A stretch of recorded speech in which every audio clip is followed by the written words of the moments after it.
What is up, everybody? Welcome back to another Fall Obsession podcast. My name is Sam, and I'm your show host over here. Thank you for pressing play on another one of our episodes.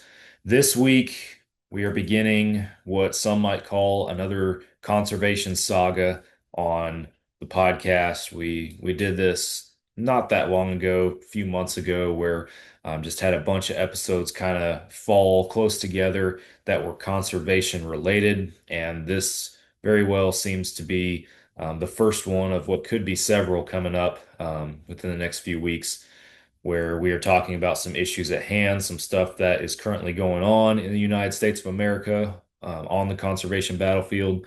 So this week, I have joining me two guys from our own Fall Obsession team, Tim Berges, our Western Regional Staff Coordinator and a Colorado resident. He comes back on the show. And then John Kesler, who was a guest 10, 12 episodes ago with me, actually connected with him originally through TikTok, just after he saw one of our conservation related videos that we posted on there. He reached out, we got to talking, and he ended up on the podcast. He has since actually joined our Fall Obsession team now and is one of our staff members. He's a brand ambassador for us, also local Colorado resident up there.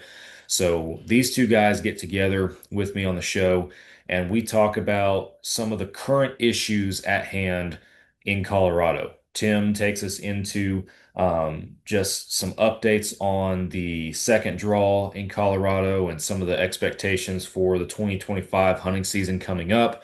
We talk about what 2028 is going to look like, that being the big year for changes coming up in Colorado, and then what residents and non-residents should be doing with their points and how they're utilizing them and everything in between now and then, and even what post 2028 Colorado hunting licensing might look like. And then we get into some more fun conversations talking about the wolf reintroduction, the Stop the Wolf project that is trying to work its way onto the November of 2026 ballot. And we also talk about some other things that are going on right now in the world. There's an initiative coming down the pipe in Colorado. Right now, it's titled Initiative 98, that I think folks need to be paying very, very close attention to, because if this thing gains traction, it's going to be bigger than Proposition 127 was. And then we talk briefly toward the end, I would say, about the current GOP budget proposal that would include the sale of public land in 11 different United States.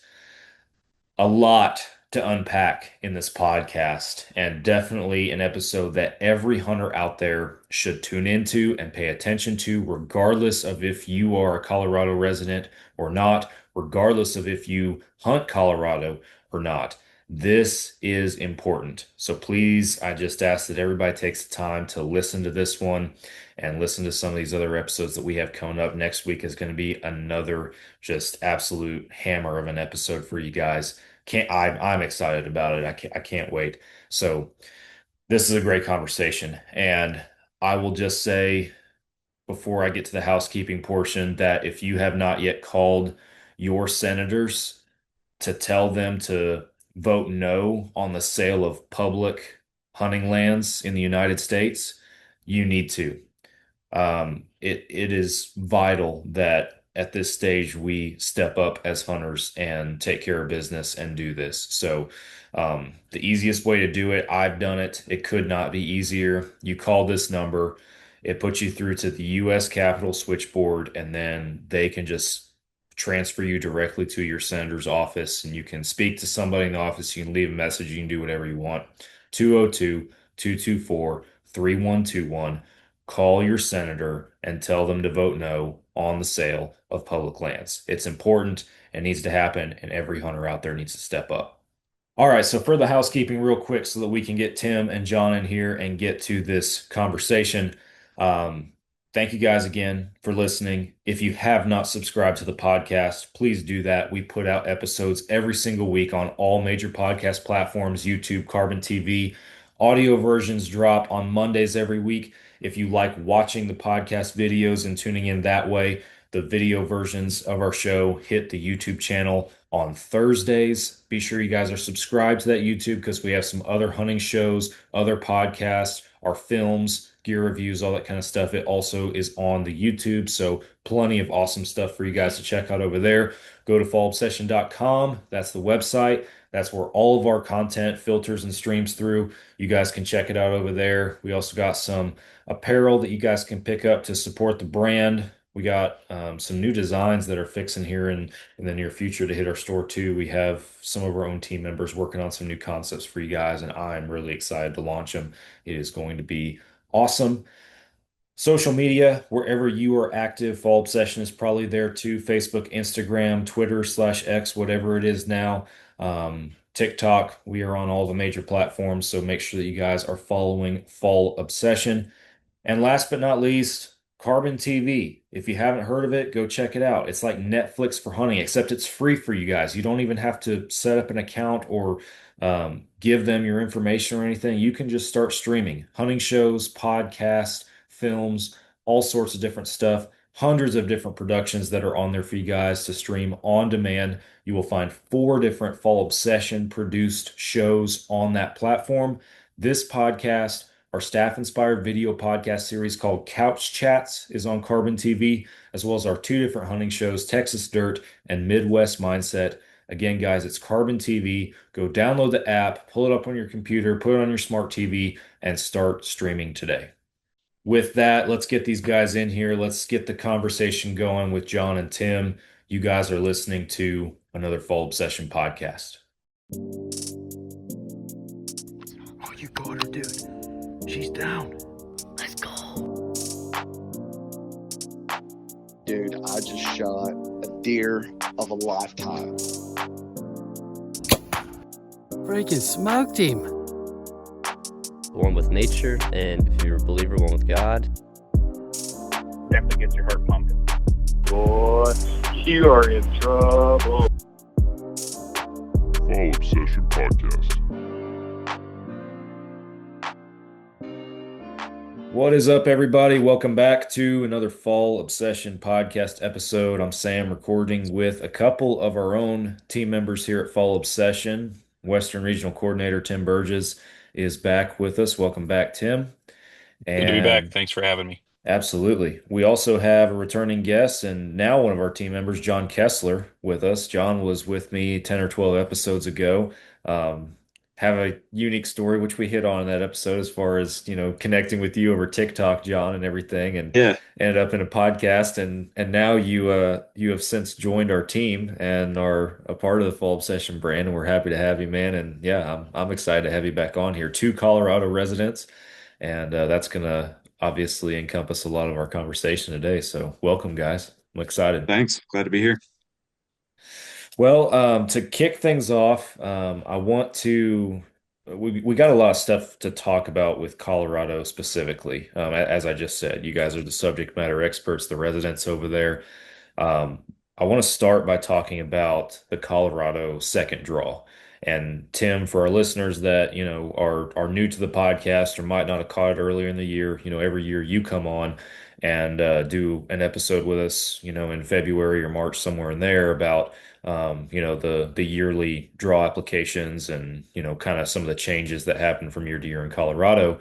So this is kind of to start following up on that as far as what do we got going on in the second draw right now for 2025.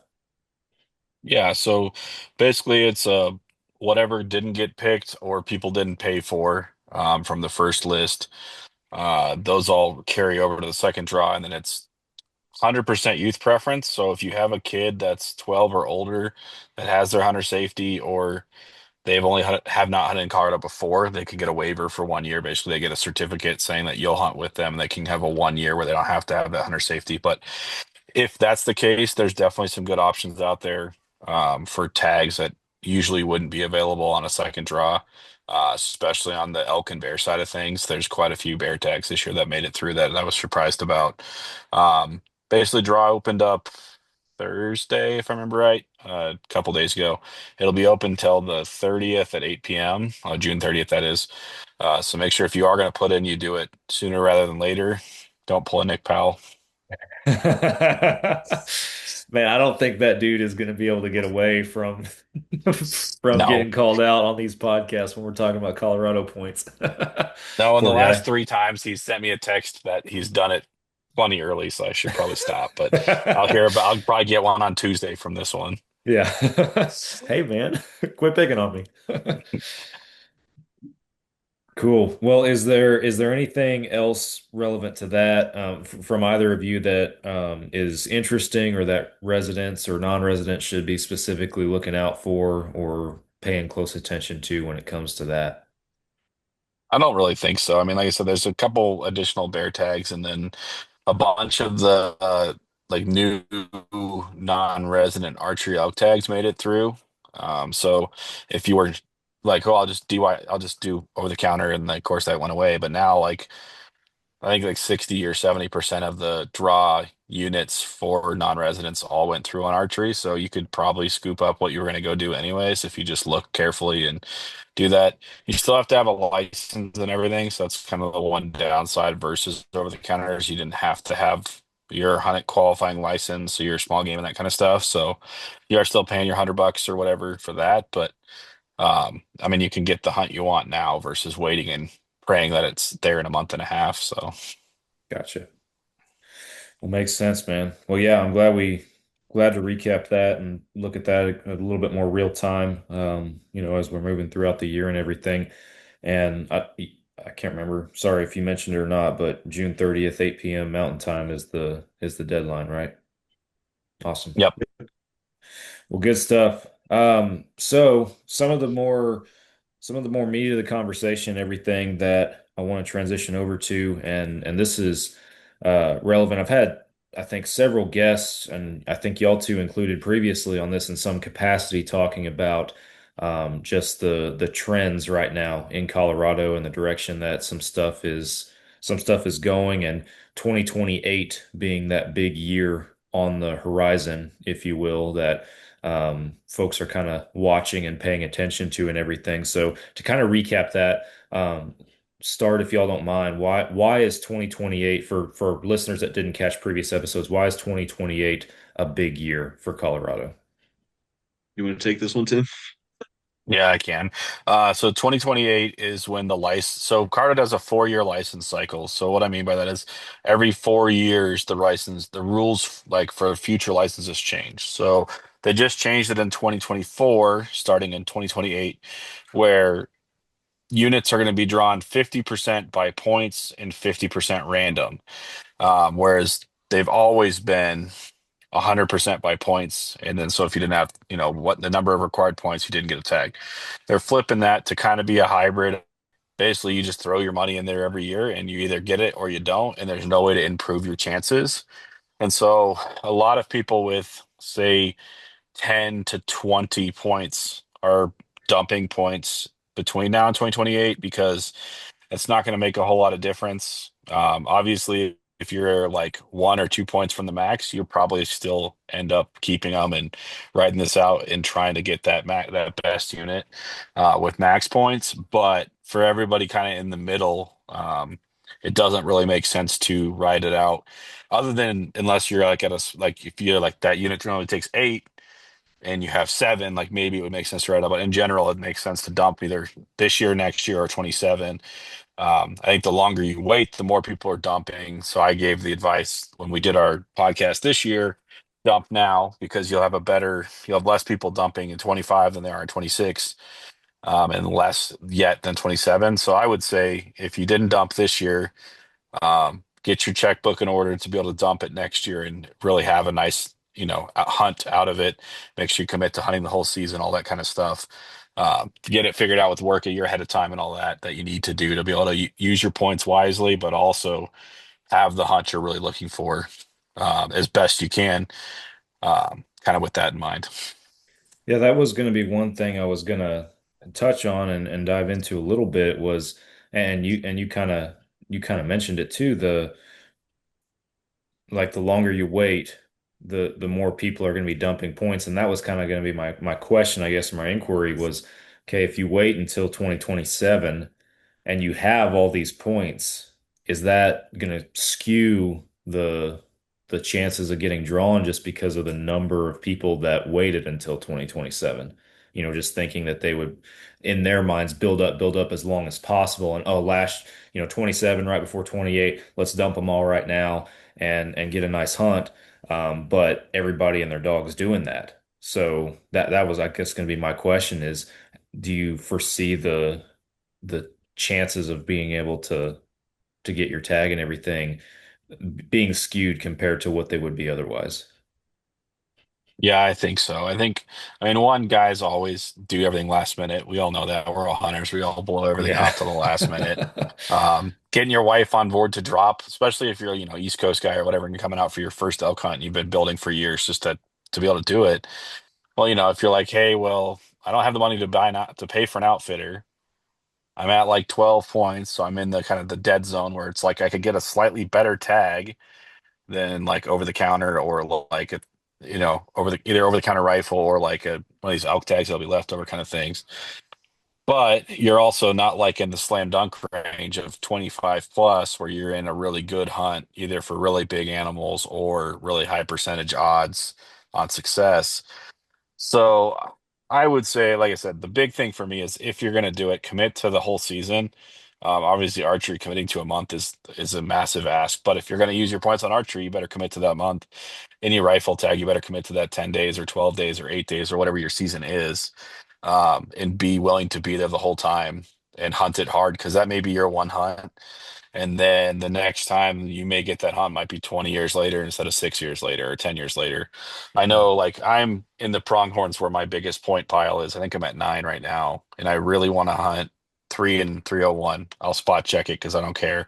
Um, and I'm right on the line of like I could probably draw it right now, but I also know like I don't have the time to go this year, so I didn't. I might be able to go next year, and I probably will try to actually get the tag for the first time ever next year and see what happens.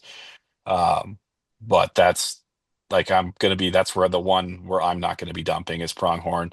Elk, I'm lucky enough where I go to a place where I can get a cow tag as a second choice every year, and that's over the counter bulls. So I'll probably build elk points regardless, no matter what. And then kind of just depends on everything else from there. Deer, my farm's going to get super interesting.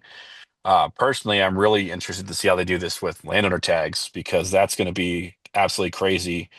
For example, like you say me fun of me, but like pronghorn tags in that unit as a landowner take 9 to 12 points. So just Oh, a wow. ridiculous amount of time waiting. And there's literally two of them. There's one that's good for anybody and one that's good for friends or family or minor children only. Um, every year because there's only 10 Wow. total tags. So if you switch that where those go random, you're gonna have people draw it back to back years just by chance because they'll have the max points and then flip it where the next year they may randomly get it and people are going to be pissed. So I'm really interested to see how they do that for landowners. I don't think it's been written. If I missed it, somebody will correct us and let me know. But that's where I'm really interested to see how they do that side of the house. Hey guys, sorry to cut y'all off from the conversation. We'll get back to it in just a second. But first, I want to tell you guys about Hoot Camo. Hoot Camo is one of the best camouflage brands out there for the blue collar hunter. The prices, you can't beat them. The patterns are extremely versatile. They work in so many different environments. I have worn Hoot Camo hunting whitetails, hogs, and turkeys down here in the hardwoods, the mesquites, the scrub brush of Texas. I've worn it in the flatland plains of eastern Colorado hunting mule deer. I've even worn it in the mountains of central Idaho hunting elk. It works in so many different places. It is extremely high quality gear, extremely warm, holds up well against the elements. You cannot beat it. Go to hootcamo.com, use the code FallObsession15 on your next order, no matter how big or small it is, and check out everything that Hoot Camo has on there for you guys. I'm curious what you if you got anything to add, John, because your face kind of lit up and you got a big smile on your face when Tim started talking about pronghorn. What you got over there? Yeah. So I'm currently now sitting on 21 antelope points. Oh, Never wow. hunted them. Lived in Colorado whole life. Been putting in points every year, and I was like, cool, this is my year. And I knew the point dump was coming because of the 2028 changes. And I was like, I think I'll be okay because the unit I applied for is here in my home unit, which Mm. only has up until this year only had 8 antelope tags, rifle antelope tags. I think there was 6 muzzleloader and 8 archery, so a couple dozen total. But I applied for the rifle tag, and per last year's math, I had more points than necessary by 1 or 2. And the lowest drawing point total for this unit this year was for the rifle tag was like 23 points. Oh, wow. Yep. So I got horrifically outdone on an Oh, incredibly high point tag. oh, wow. That is crazy. Yeah. So let me ask this. Long term, right? Post 2028, it do y'all feel like Colorado, especially for non-resident hunting, is just going to take a huge dive because people are going to take their stuff to other states, or do you think that you're still going to have people that are putting in and pursuing this pretty heavily? I In think my opinion, sorry, Tim, go ahead. no, you go for it. Yeah, in my opinion, no. Colorado's still the cheapest out of all the Western states to get an out of state tag. That's Okay. just by that metric alone, we're going to have more applicants. And be with the 50-50 split on tags, even for non residents, which are only going to have 25% access to tags, that still gives non residents a chance at those really nice high point units now, because half the tags, half the non-resident tags now are going to be going random. So Yeah, your that's true. chances are low, but you might as well apply. In worst case scenario, you get a point, and if you sat on applying for a high point unit for 5 years, you then have 5 points to use on a low point unit, and you can go hunt. And next year, you keep applying for that high point unit, and you never know, you might get lucky. Yeah, I was gonna say, I think it's actually gonna make it more marketable, to be honest.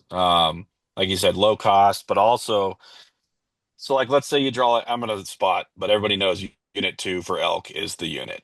Like it's a max point unit every year, and max guys don't draw it every year because there's that many applicants with max.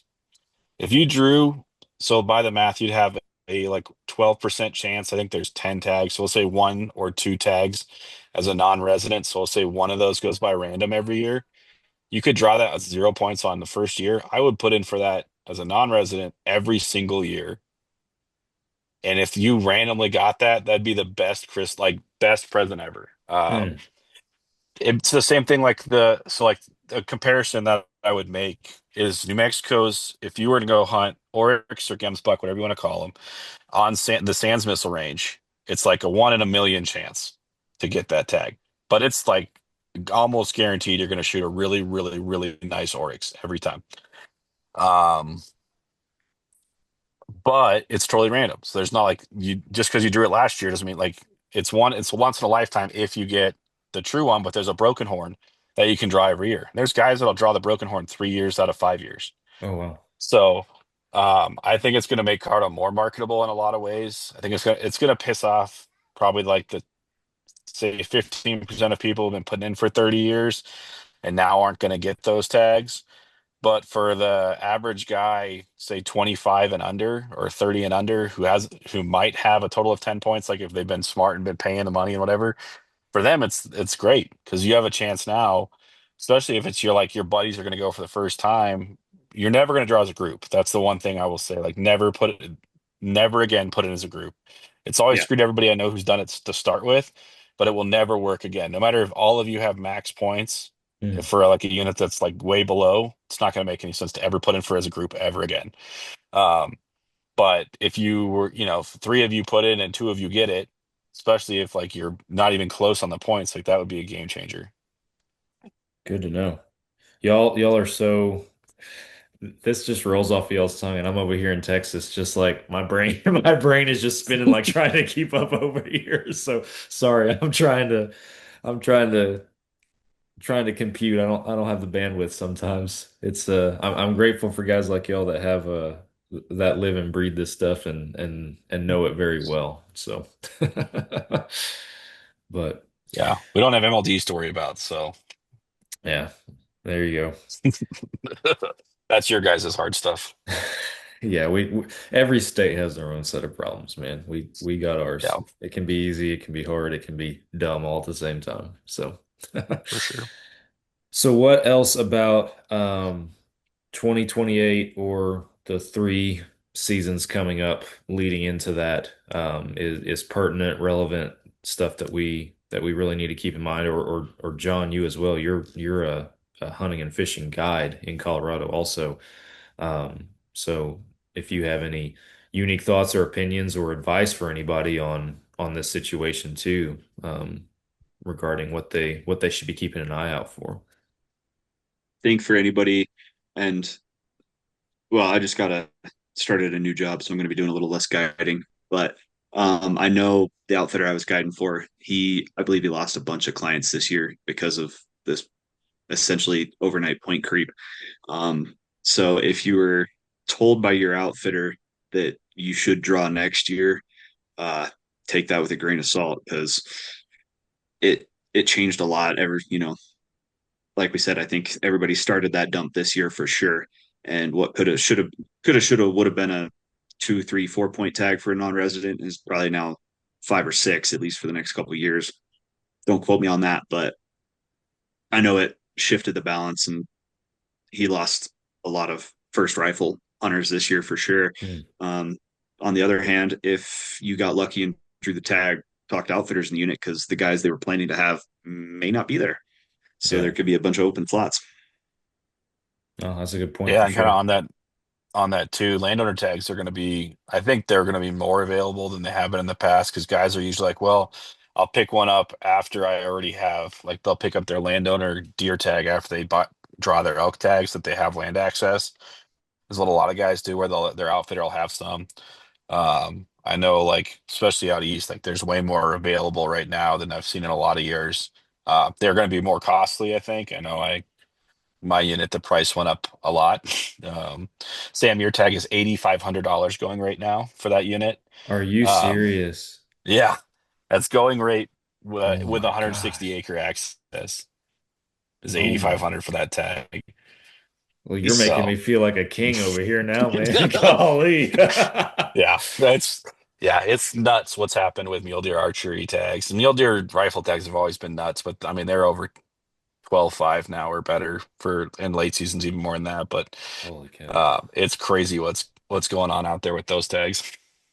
Wow. Well, I'm grateful for the invite when it came and the opportunity for sure. That's crazy.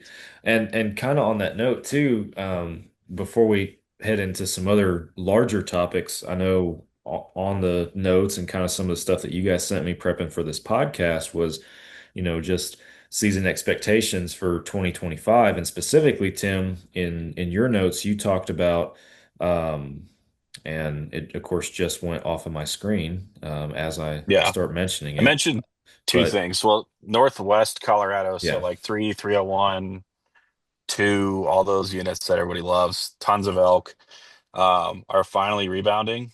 They're not good, but they're better than they were. I mean, they're still some of the best herds in the country, but they're not the massive herds they used to be.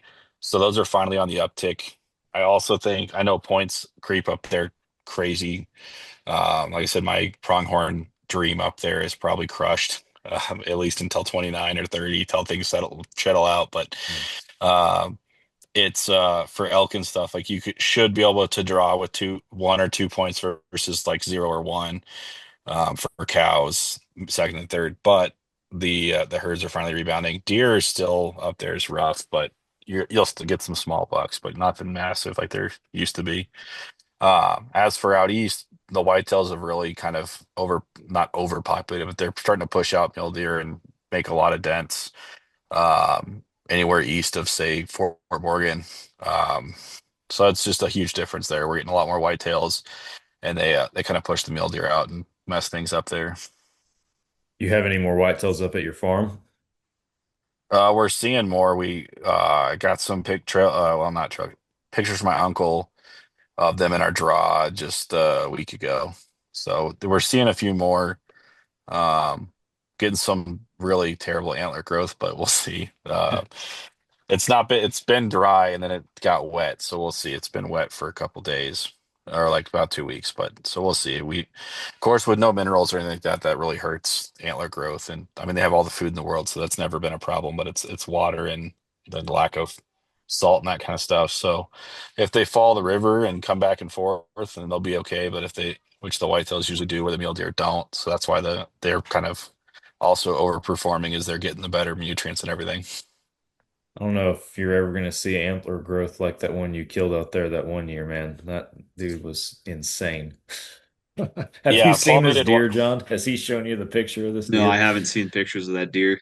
Tim, you'll have to send it to him Yeah, after I'll this send it to him. episode. Yeah, This dude, that this super palmated he's got like craziness. an eight That's inch inside spread, but the deer taped out at like 168. Like that's wild. just freaking Yeah, palmation and points going everywhere, man. Just yeah, absolutely it's incredible deer. yeah. Yeah. He Huh. was a special buck, special little whitetail. Yeah. Oh, that's cool. There's some giants hiding up there in northeastern Colorado in the Burgess neck of the woods. So yeah. It's one thing I haven't got is a whitetail doe or a whitetail buck. Ever It's or on my just in list. Colorado? Ever. Oh, really? My first deer was a whitetail doe out northeast Colorado. Um, Mule deer bucks, bull elk, cow elk, mule deer does. Never killed a whitetail buck, and I was hoping for an antelope this year, but that didn't materialize. So Well, I might I'm not gonna offer to fix or to help with the whitetail dream just because I haven't shot a whitetail buck in so long either. But if the stars ever align, I'll see about getting you down to Texas. You can shoot one of our tiny little bodied deer, as Tim knows. whatever works. Yeah, you might get 8 pounds of meat off some of them. No Tim's joke. I Tim's had some good Texas hunting experiences down here, so Yeah, yeah, I can say that one button buck I got. I think I seriously got 9 pounds of meat out of him. he was not very big, man. No, Tim but came. those back straps were the best I've Oh, ever eaten, other than eland. But I mean, just the best thing I've ever eaten in North America. pretty stinking That's good. wild. Yeah, Yeah, we had a staff hunt back in I think it was December of 2019. Yeah. 2019. It was the 2019 season, right before COVID.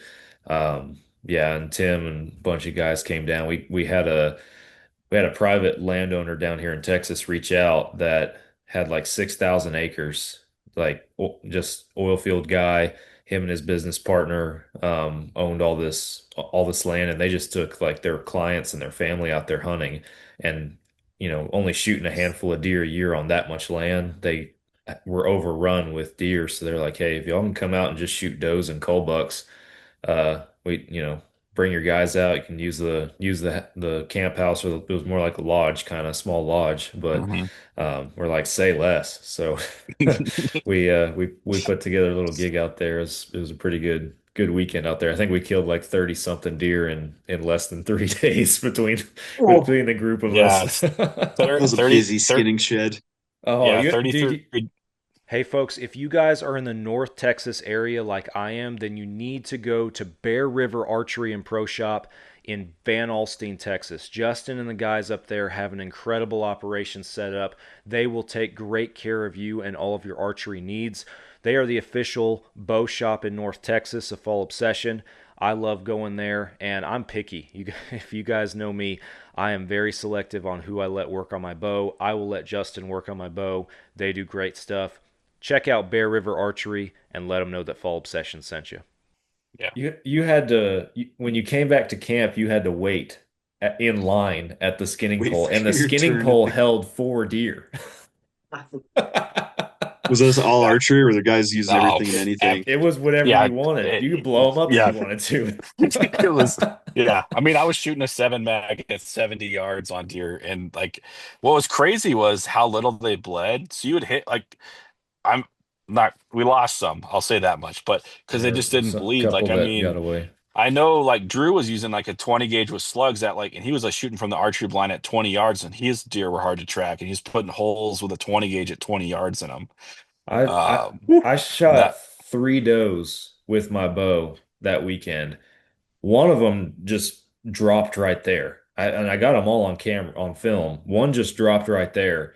The other two, classic donkey kick, complete pass through. I shot all three of them with the same arrow, same pass through. Um, but you walk up, there's no blood. You just had to go wander around in the mesquites until you just stumble across them basically in the direction they ran. Like they're, Interesting. I think Tim It probably was shot nuts. the only deer that actually bled out there because there was that one you Yeah, shot when that we one. moved Yeah, that that one I blind that shot bled a with lot. whoever's. Yeah, that one I borrowed somebody else's gun and blew the front shoulder out. Yeah, that But one yeah, We'll the do one bled. it. I shot with a bow at like 9 yards, I pinned the heart to the far shoulder because it was a quartering away shot. I didn't get a pass through, but it ran off. We never found it, and it was my first time archery hunting, so I lost my first deer I hit with one. And after that, I was like, well, I just lost a $70 arrow when I just started. Yeah, I'm done with it. So that about killed my archery career right there. I haven't had put a whole lot of effort into it since. Yeah, it was a good Jeez, time. that's nuts. Good Yeah, it time Sounds for was like sure. it. it was a great time. Well, getting back on the topic of Colorado, because we rabbit trailed onto Texas there for a minute. Um, we John, you and I have had some conversations on here about this before, or the general topic that is, and it's kind of what, like I said at the very beginning, what started our introduction, everything on social media was the wolf reintroduction in Colorado.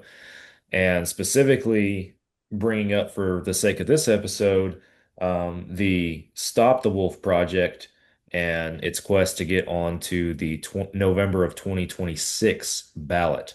Tell us a little bit about that and what that looks like and pros, cons, thoughts, concerns, all that kind of stuff.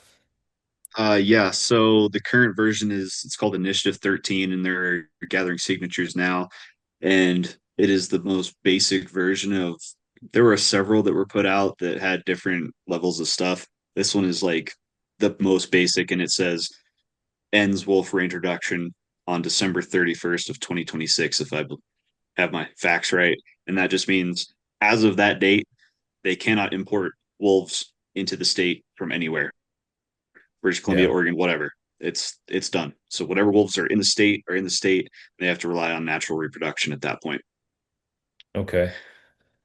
So I guess my question is because on one hand it's like okay, it stops the reintroduction, but by November of 26, at what point is this quote unquote wolf reintroduction process in at that point? And is this really going to do any good?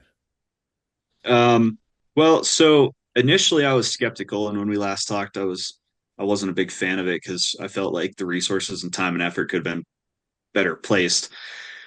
But we would be at, I don't know, 30 to 40 wolves, including natural reproduction and whatnot. By that point, they would have all that December to bring in more if they wanted. We could be even as close to 50, um, which is kind of the metric of where they wanted to be at.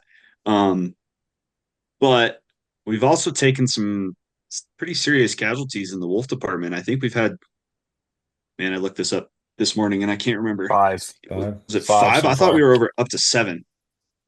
I know of five. Let's put it that way. Yeah. There was one that went way north Wyoming. It got shot by aphis for eating a bunch of sheep. Another one in Wyoming presumably was killed by a hunter. All Colorado got back was the collar, and Wyoming wouldn't tell us what happened.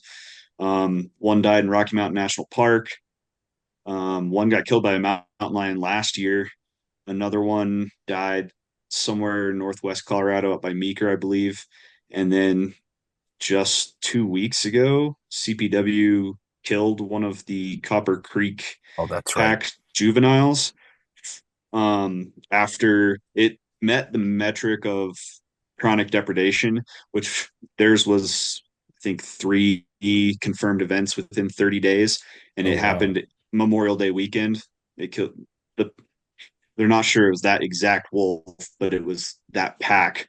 Um, at least one in that pack that they removed the one from. It killed, I believe, three calves just Labor Day weekend or Memorial Day weekend, Golly. and so the CPW removed one there.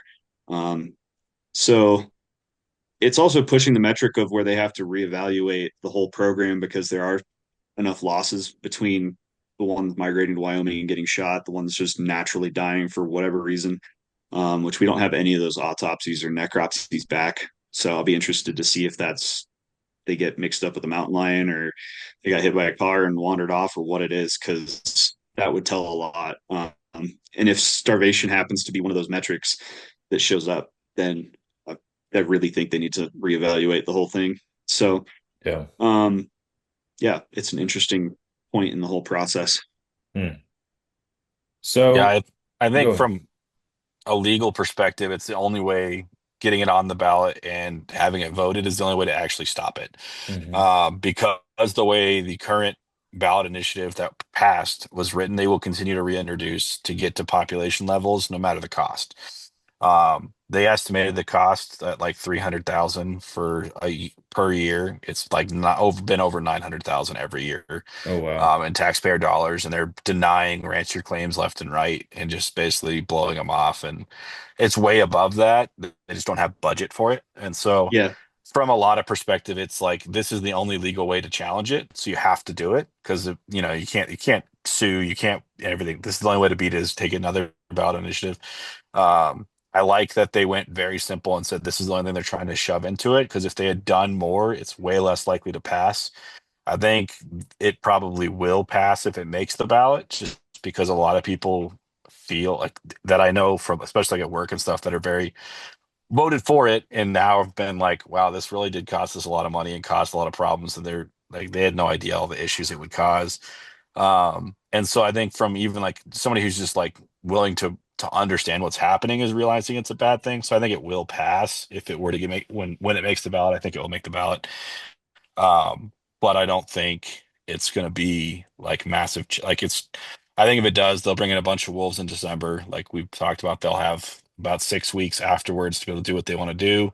I think they'll bring a bunch in as quickly as they can to try to get to their number.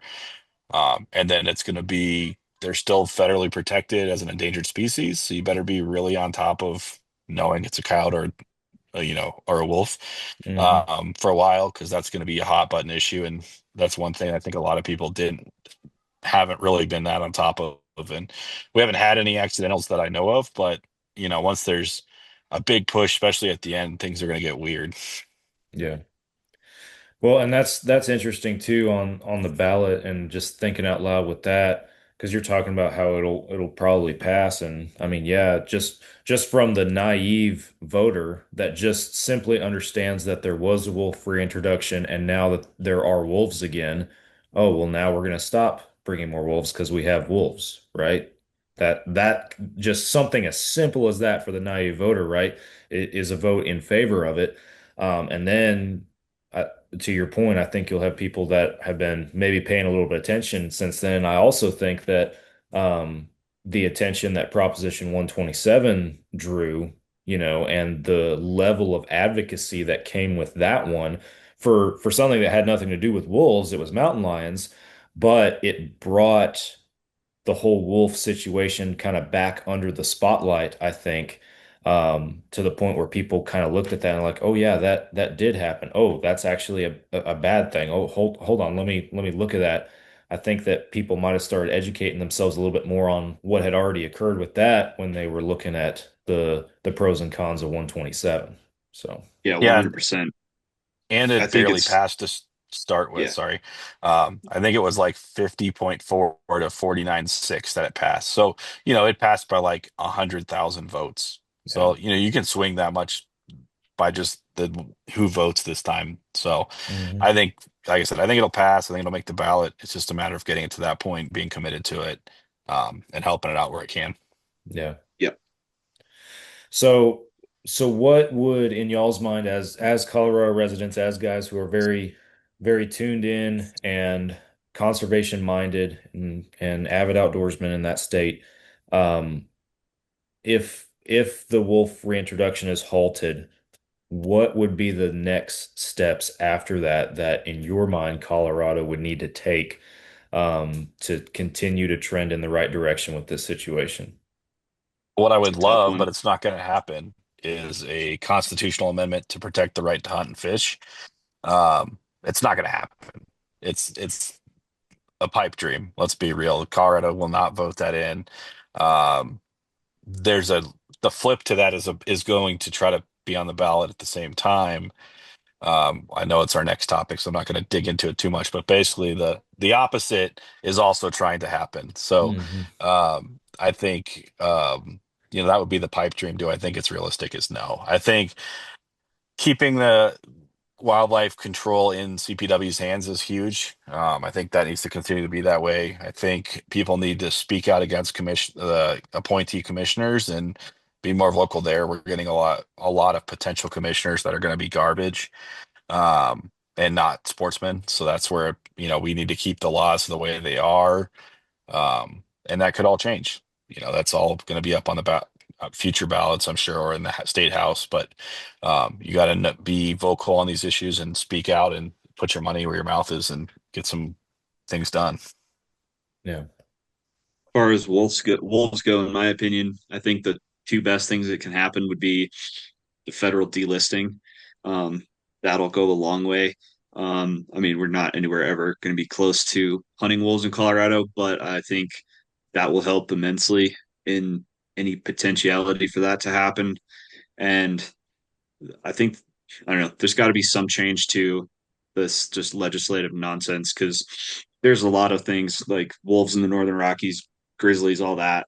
There's been constant pushes to delist them, which, yes, means hunting seasons potentially, but um, the litigation over years and years and years of people trying to stop that versus people trying to get it passed, that's just where Colorado's headed. So I don't know what the solution is to head that off, but that's got to be something to consider. Yeah. Interesting. Yeah, and Well, personally, I think delisting would be great, but for nothing else than it would give ranchers a little bit more lethal controls Yep. availability. I don't think we'll ever be allowed. I mean, lynx was the perfect example for Colorado of what has happened, and it's still listed. They've been here since the like 70s or 80s. They introduced not a ton, but some down in the southwest Colorado. They've migrated as far as Breckenridge, which is 220 miles away. Hey guys, Trophy Edits is a Fall Obsession podcast partner. We all have mounts on our walls that represent a significant moment, a significant harvest in the woods for each and every one of us, and photographs can do the same. I'm sure you guys have pictures from years past, hunting with loved ones or being in the woods with family and friends that also represent those big moments. And what Trophy Edits does is they showcase those moments for you guys, just absolutely make your pictures explode, and to the level that you guys can put them on the wall and also have that memory forever represented in your home, your office, your man cave, whatever it might be. Give Trophy Edits a chance to do the work for you guys. And again, they make those pictures just absolutely awesome with their professional team of editors. So go to Trophy Edits website. The link is in the podcast description. That lets them know that you guys came from us. And use the code FALLOBSESSION at checkout to save you guys some money. Links travel a long ways, but still 220 miles is not like, it's been 40 years. They move. yeah. There's not a huge population. They haven't destroyed anything. Do I think wolves are more destructive? Yes. But they put a lot more money and time, and the Lynx have been here way longer. So I think even if we just get to a point where it's like the Lynx, where they're listed, we're not putting any new ones down, they're protected, everybody knows the difference, call it good. I think that would be a realistic happy medium for where we could get to.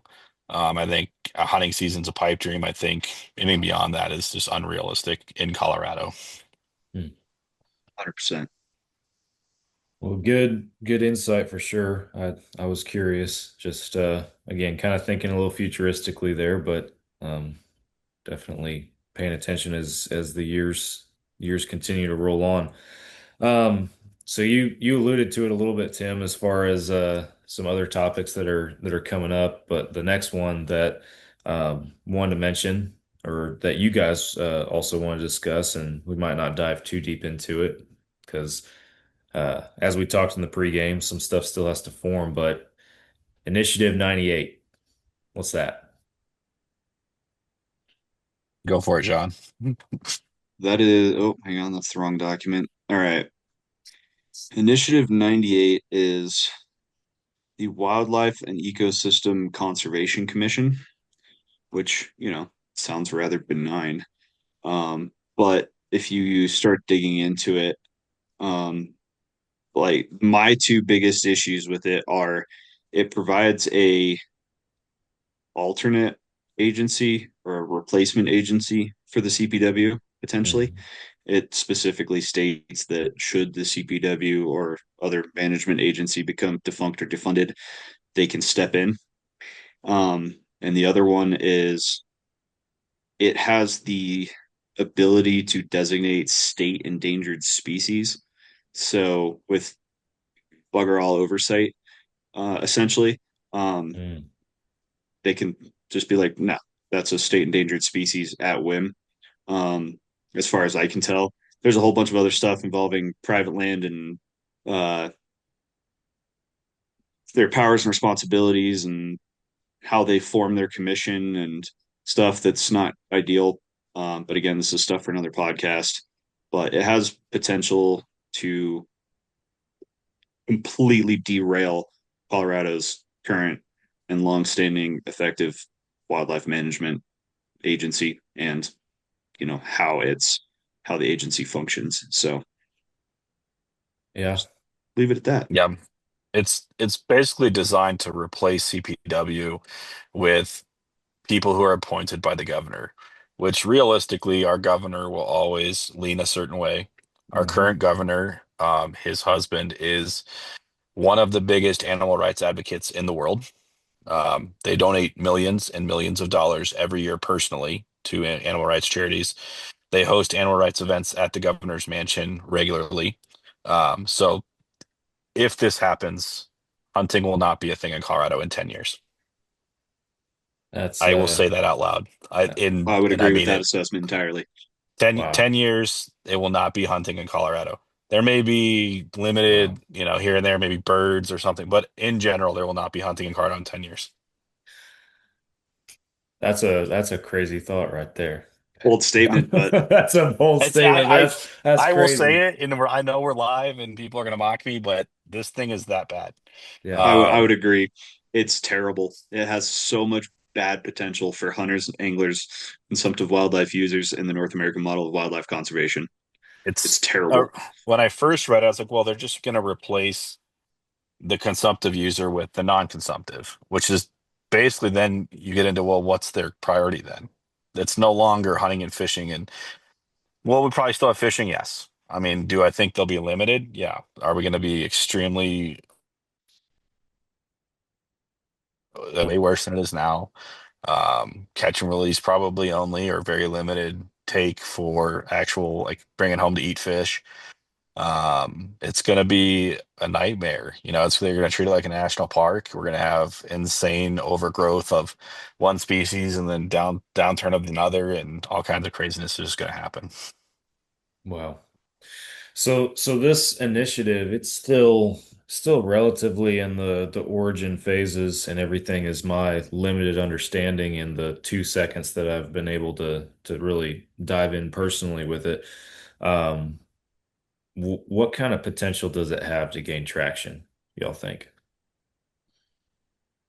Good I question. mean, I just told you what our government structure looks like our governor, and I think it's gonna have a chance to make a ballot. I think its goal is 26.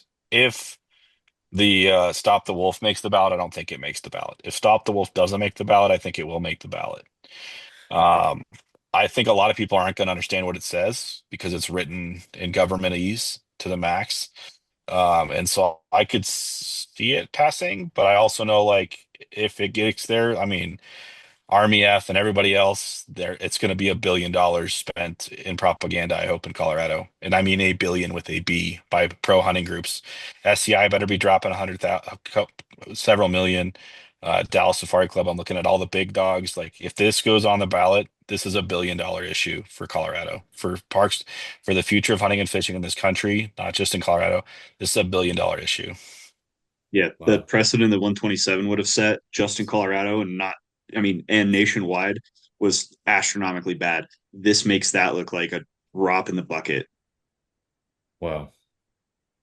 I have a question, and I'm trying to think back in my mind if I believe this was Colorado. Wasn't there something not that long ago that was like a language change that got nixed? It didn't go anywhere, but it was proposing like a language change that would allow for the eventual elimination of hunting in Colorado. Wasn't that was that recently, like last year or something like that? That I know what you're talking or about. maybe in the spring of this year. I forget the number on I that. think it was an original, like one kind of this came out of that, if I remember right. Like this Okay. became the evolution of that. Yeah, But what it was going to change is going to change the commissioner board, which I don't remember the number of spots. So I think it's seven, but don't quote me. It was going to change it where they could have majority non-consumptive, which now I think it's limited to one non-consumptive spot or something like that. Again, I don't remember enough, and I haven't researched enough. But Yeah, that just basically, popped it's in my going to head. I change didn't the write it down. it was going to change the commissioner board makeup um, to where they could add more non-consumptive focus to it, which would not it wouldn't be this extreme because they would have limitations still, and CPW would still be in charge, but definitely there'd be a lot more limits in general on everything. There'd be way more, research into what does hunting one elk do to this population and crap wasted money there, and it would Hmm. probably dry up CPW's budget and a bunch of BS studies that do nothing, and really hurt enforcement and possible, everything else they do. Yeah. Wow. Well, not to dwell on it for super long, because I think as one or both of you have mentioned at this point, like you could make a whole podcast out of probably out of the nitty-gritty details of this and the long-term potential. But it's definitely something that every hunter should be paying attention to. And I'll take the moment to just get on my soapbox as I've done before and just say it doesn't matter where you live or where you hunt, you have to pay attention to stuff like this, because if it can happen in Colorado, it's only a matter of time before it can creep into neighboring states and then other parts of the country and then your state. And yeah, if you give them an inch, they're going to take a mile, right? So this yep, is important stuff yeah. for It's sure. Colorado's been the punching bag for the last decade on this stuff. And So it's insane, man. It even feels like longer it's than that, constant. It feels it like is. it's It's constant. Colorado is the forefront of it, like nationwide. I mean, Washington has its issues, but Colorado's been consistently dealing with this. So if you're going to donate money, do it now. Well, but on the positive side of all of it too, I do think that 127 also is somewhat of an example of what the conservation community and what these conservation organizations and the people that support them, what they can do, Oh, because absolutely. Yeah. that had the potential to go very negatively. And I don't even remember what podcast it was, Tim, that I recorded with you, but I remember doing an episode with you in the early stages, like before the 127 vote, and you expressed on that episode some reservations on, man, it's just this is just going to happen, not and that was just how it was. I mean, we're already looking at what happened with the Wolf Initiative before that and everything, and yeah, it's just now they're gonna take mountain lions and everything, and I think it showed that hunters can step up, these conservation organizations can step up and actually put their money where their mouth is and get some stuff done. Is that going to be the biggest battle they're ever going to have to fight? No, it's not. And I mean, what we're talking about right here would be way greater, in my opinion. And you're talking about literally millions and billions potentially of dollars. It's like, okay, the we've won a battle, but the war is way ahead of us still. And but I think it's an example of the potential that the community has to win this stuff and protect what we love as hunters and outdoorsmen. Yeah, and one thing on that I've noticed, so as you know, Sam, I've gotten a lot into the fundraising side of nonprofits now with my new side gig. Yeah. I won't get into it too much, but 127 drained the pockets of a lot of conservation orgs, and Oh most of them yeah. have not been able to replace it. Like the banquet space in conservation organizations right now is so dry. Mm. I go to between one and three banquets a month. and they're making like 30 to 50% of what they made last year in a lot of cases. Oh, wow. So if you have extra money, which nobody does, let's be honest, I know I don't, to go and even just give a donation of $10 or buy some extra raffle tickets or whatever someone is doing that helped out, uh, do it. Carter Housman really took on that 127 fight, and they did a ton of stuff. And their banquet last year crushed it. Hey guys, thanks for listening to the show. Hope you guys are enjoying it. There's so many different places that you guys can tune in to Fall Obsession Podcast, and one of them is the Outdoor Call Radio app. Outdoors Dan from Respect the Game TV, he created an app that you can download on any device where you can stream hunting shows and podcasts on a loop every single day. Our show, Fall Obsession Podcast, plays on that loop on Mondays. That's the same day as our new publications on the other apps. And there's also tons of other hunting shows and podcasts on there that you guys can listen to. Go download the Outdoor Call Radio app today. It is free. You can start streaming immediately. And be sure that you follow their Facebook page, because Outdoors Dan does some live radio shows throughout the week. And even if you are not local to those radio stations, his broadcasts are shared on his Facebook Live. It's Outdoors Dan and the Outdoor Call Radio app. Go download it today. Their banquet coming up this year, they're like worrying about selling it out. Mm. They've never had that problem before. They're struggling to sell tickets. Like I said, I go to a bunch. I know what things are going for. I know what the stuff I sell goes for, and it's going for, $1,000, $1,200 when normally they're going for $3,000. So Yeah. it's a massive difference in the conservation pocket right now. And that's one thing, like everybody cashed out and helped out and put in everything they had. Well, we got to be ready to do it again next year.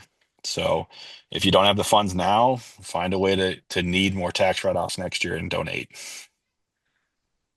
Think the upside of that was that now hunters and anglers in Colorado and everywhere are just colossally more aware. Hmm. I mean, we cleared that hurdle, and for a group of people that is notoriously bad at communication and politics, I think it opened everybody's eyes. So yeah, it's a bummer that the pot's not as full, but I think that expenditure like opened the floodgates of at least everybody acknowledging what's going on. And even if it's not the money, it's the engagement, and even just within social media and day-to-day interactions, we're going to come out ahead a lot more often because Mhm. just because of that. Yeah. No, it's yeah, like you mentioned, it's something that if you have the extra money or effort to spare, even if it's dollars and cents, right? Every little bit helps, and it's hunting and your contribution to it is far more than, the physical in these days, especially far more than the physical management of animals or property in the hands-on boots on the ground realm, or just purchasing hunting licenses and all that kind of stuff. It is there's a whole nother conservation battlefield now that has to be constantly fought and won. And unfortunately, in today's day and age, it takes money. So that's uh that's just how it goes. But well, the last thing, because I know we're getting close to that 1 hour mark, and I'm another thing that I'm going to try not to dwell too long on, because I'm putting forth some effort to bring some more information and episodes, guests to our podcast and our platforms over this topic specifically. But since I got y'all here, and since it's happening right now, what about this GOP budget proposal that includes the potential sale of public lands? Let's just take a peek into that can of worms. What are your thoughts on that? I I hate it. It drives me up the walls. I can see public land in 360 degrees from my driveway. Oh So man. the fact that they want to sell that to try and pay off this just astronomical debt is absolutely asinine, in my opinion. I mean, I don't think it's going to make, especially here in this valley, it's not going to, where I live, it's not going to make a dent in the housing crisis. That's not the problem. There's plenty of housing. It's Airbnbs and sorry, but rich Texans that own half I'm not half one, the so town. so you can Half, say yeah. I mean, that. I hate to throw Texas under the bus, but it's a double edged sword in this valley. I mean, there's Yeah. so many second homeowners. During COVID, the Attorney General of Texas sued Gunnison County because we were trying to keep people out. There are so many second homeowners from Texas in this valley that they got the Attorney General of Texas to sue the county to let them come to their second homes. Oh my gosh. Selling public lands to make housing is not going to fix that problem. No, and it's so none of it makes sense on that front, right? It's not a housing solution. It's not a debt or a financial solution or anything like that. If you look at the map of potential, you know, uh public land sales or forecast, however you want to look at it, and I know there's slightly different versions out there, but it's like a lot of these places, it's like that land has no purpose for that. Like it is nowhere near a location that would be beneficial for that. It's not needed for that. It is, in my opinion, it is a liquidation and a limitation on hunting and fishing. That's what it is. And And like I here where I live, we have Gunnison sage grouse, which are an endangered species. Every bit of public land I can see from my driveway is falls under that umbrella. So like they can't sell that. That's very little habitat for an endangered species. Like we can't even go shed hunt until May 15th because we're trying to protect that endangered species. And then they want to go sell that land to turn into housing. It's ridiculous.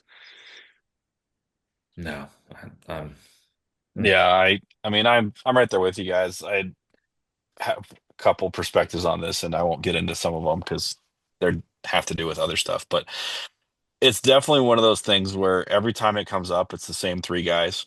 And so if you live in one of those states, and I'm going to call out Utah here, primary that guy. Let's go. Let's show this guy this means some business. We don't care that you vote the way we want you to 75% of the time. This one thing means enough to us. We want you out of there. We don't care that you do everything else we want. This one thing, you brought it up 4 different times. We need to get you out of there. Obviously, I don't have any say in that. I don't live in Utah. I can't vote against this guy.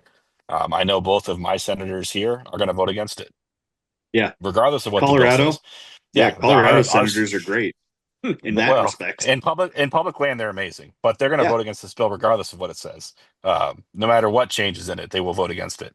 I've called both of them personally, and they both said no matter what it says, I'm not going to vote for it. So that doesn't change anything here. But if you will live in Utah, you need to get that guy out of there. You know who I'm talking about. If you don't, you need to read anything on the internet in the next week. Everybody names who did it. Let's primary that guy. Let's change this course and show this means enough to us as hunters and fishers and anglers and people who just love public land that this guy should not be representing us anymore. yeah. Well said. It's Bold a take. yeah. It's And just clip and put on Instagram. It's gonna happen. Yeah, I'm gonna be it's hot water.